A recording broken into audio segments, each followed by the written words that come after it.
E aí pessoal do nono ano, tudo bem com vocês? Aqui é o professor Jonas e nós vamos para mais uma aula de ciências hoje. Iremos iniciar o capítulo 3, estudando os vegetais, né, as características dos vegetais.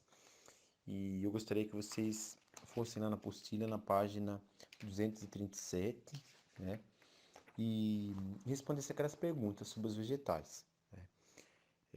Que condições você acha que são necessárias para que as plantas se desenvolvam adequadamente? Vocês podem ver que tem um filme lá, né, Perdido em Marte, que um homem foi e ele acabou ficando lá no planeta Marte. E ele não tinha, ele tinha que achar uma forma de produzir alimento para ele. Daí ele fez uma estufa e ele criou algumas condições necessárias para que ele fizesse,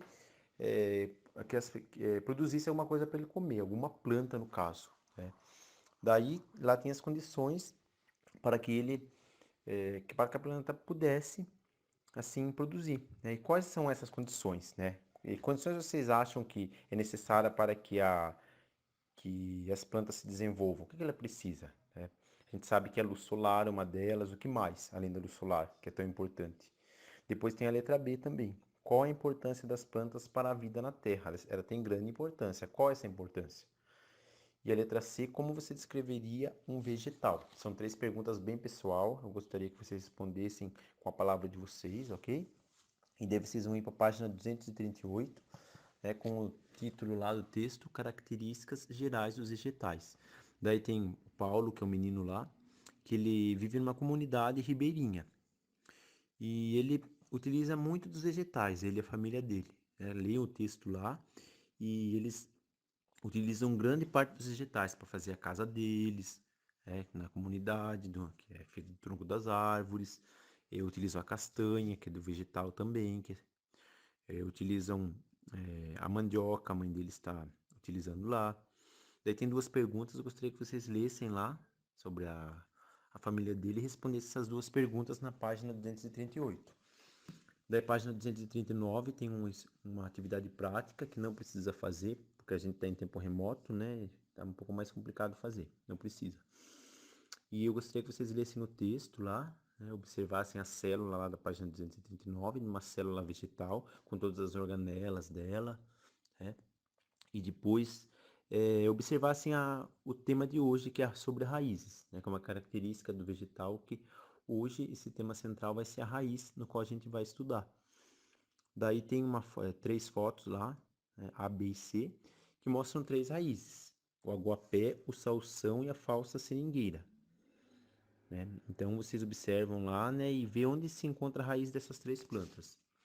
Aí vocês seguem o texto, né, raiz, página 240 também, e observe que a gente também come diversas raízes, como é o caso as raízes tuberosas, que nem no caso a mandioca que a gente consome.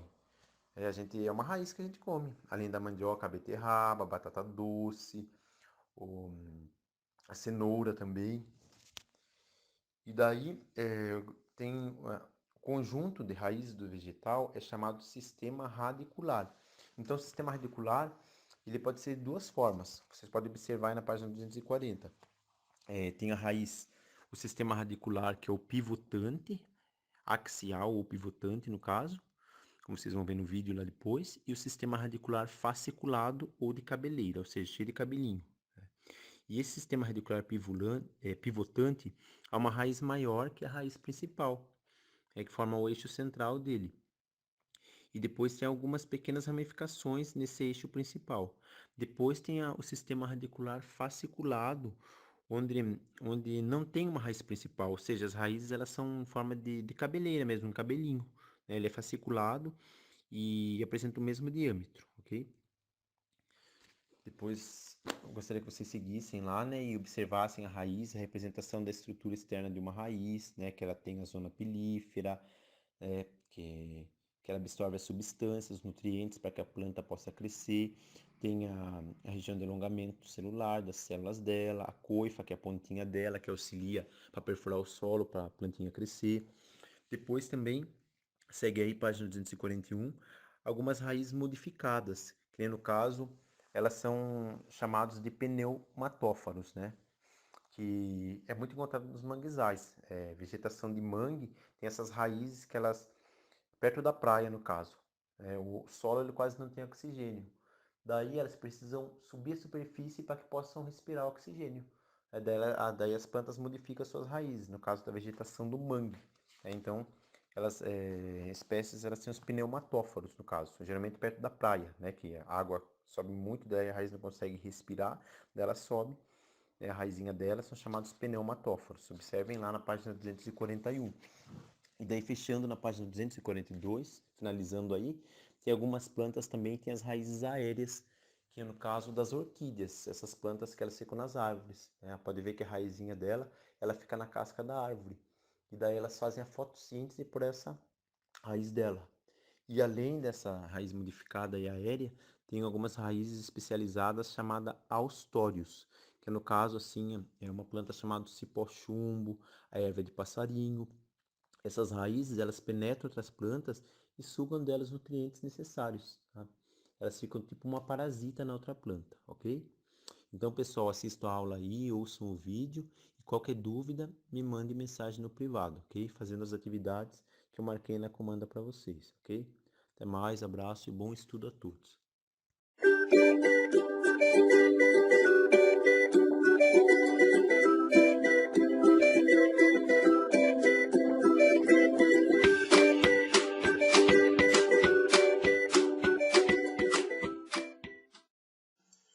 Olá, galera.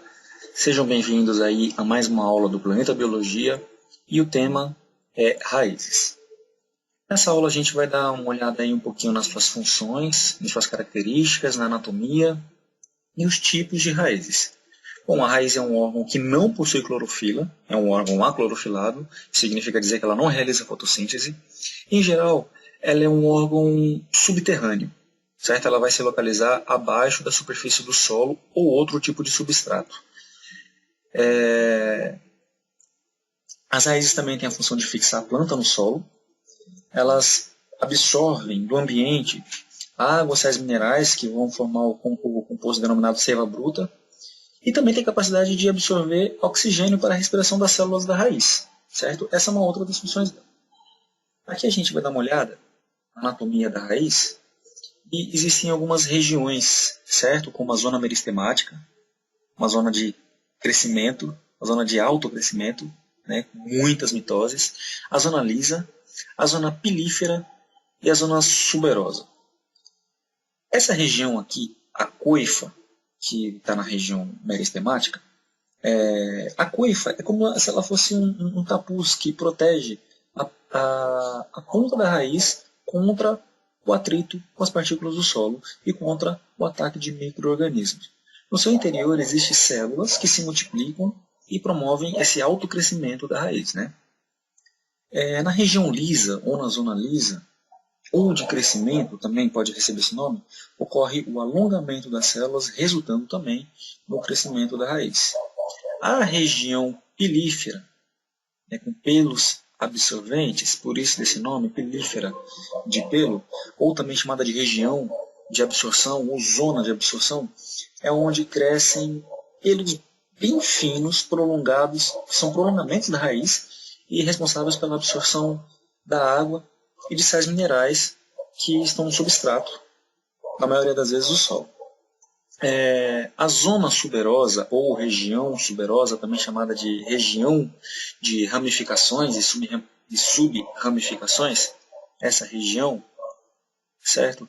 Onde sairão as raízes secundárias, essas raízes secundárias vão auxiliar na fixação da planta no solo. E essa forma ramificada das raízes aumenta a superfície de contato, a superfície de absorção com o substrato e garante aí uma eficiência maior na absorção das substâncias necessárias para a manutenção da planta.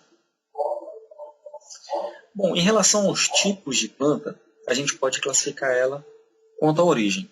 Eu não gosto muito desse nome aqui, normal, certo? Mas é um nome bastante usual, né?